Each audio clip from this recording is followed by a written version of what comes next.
పంచభూతాలలో ఎంతో శ్రేష్టమైనది నీరు. నీరులో భగీరథుడు తెచ్చిన గంగ కంటే గౌతముని సంకల్పంతో ఆవిర్భవించిన పవిత్ర గోదావరి గొప్పదని పురాణాలు చెబుతున్నాయి.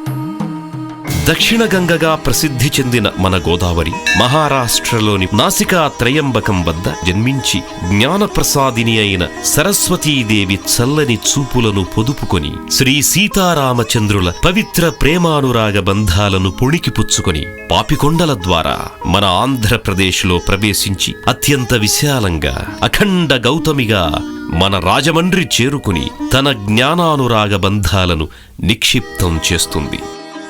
ఆ తరువాత సప్తగోదావరిగా అంతర్వేది వంటి పుణ్యతీర్థాల వద్ద సాగర సంగమం చేస్తుంది.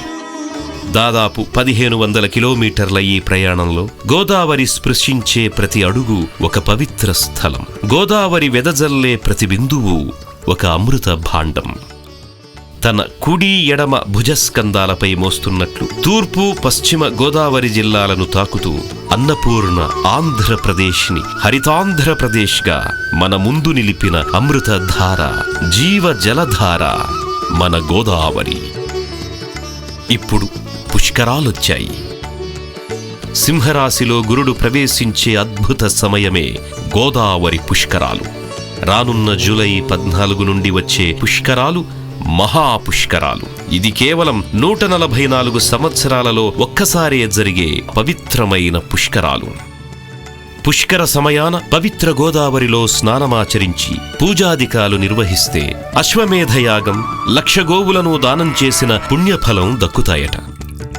మరెందుకు ఆలస్యం? జూలై 14న ఆరంభమయ్యే పుణ్య గోదావరి మహాపుష్కర సమయాన కొలువై ఉండే పుష్కరుడిని, సమస్త దేవతామూర్తులను కొలిచి దైవ సన్నిధి చేరిన పితృదేవతలకు పిండ ప్రదానము చేసి వారి ఆశీస్సులు కూడా పొందుతూ మనం పునీతులమవుదాం. మహాపుష్కర ఘాట్లకి తరలివచ్చే అశేష భక్తజన కోటి కోసం నవ్యాంధ్రప్రదేశ్ ప్రభుత్వం కట్టుదిట్టమైన భద్రతా ఏర్పాట్లను, సాంస్కృతిక ఆధ్యాత్మిక కార్యక్రమాలను ఇంతకు ముందెన్నడూ కనీ విని ఎరుగని విధంగా తీర్చిదిద్దింది. నాడు 2003వ సంవత్సరాన జరిగిన గోదావరి పుష్కరాల కాలాన, నేడు జరగనున్న మహాపుష్కరాల సమయాన గౌరవనీయ ముఖ్యమంత్రి మన నారా చంద్రబాబు నాయుడు గారి ప్రభుత్వమే పరిపాలనలో ఉండడం దైవ సంకల్పమే. గోదావరి మహాపుష్కరాల సందర్భంగా భక్తజన కోటి అందరికీ ఆంధ్రప్రదేశ్ ప్రభుత్వ శుభాకాంక్షలు. రండి, ఆ గోదావరమ్మను స్పృశించి, స్మరించి, పూజించి మనమందరం పునీతులమవుదాం.